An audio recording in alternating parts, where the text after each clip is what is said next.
Vote பண்ணுறது ரொம்பவே easy. எல்லோரும் 3வது கட்சி ஆட்சிக்கே வர முடியாது அப்படின்னு திங்க் பண்ணிகிட்டு இருக்கீங்க.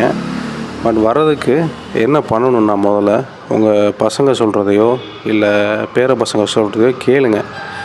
நீங்கள் அவங்களுடைய கனவுகளை நிறைவேற்றுறதுக்காக என்ன வேணாலும் செய்வேன் அப்படின்னு சொல்கிறீங்க, தாத்தாவாக இருக்கட்டும் இல்லை அப்பாவாக இருக்கட்டும். ஆனால் ஒரு ஓட் பண்ணுறதுக்கு ஏன் உங்கள் பசங்க சொல்கிறதையோ இல்லை பேர பசங்க சொல்கிறதையோ கேட்க மாட்டேங்கிறீங்க?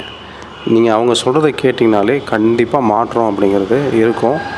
இந்த முறையாவது நான் பரம்பரை கட்சி அப்படி இப்படின்னு சொல்கிறத விட்டுட்டு உங்கள் பசங்க சொல்கிறதையோ இல்லை உங்கள் பேர பசங்க சொல்கிறதையோ அவங்களுடைய கனவுகளுக்கு மதிப்பு கொடுத்து ஓட் பண்ணுங்கள். கண்டிப்பாக 3வது கட்சி கண்டிப்பாக ஆட்சியில் இருப்பாங்க.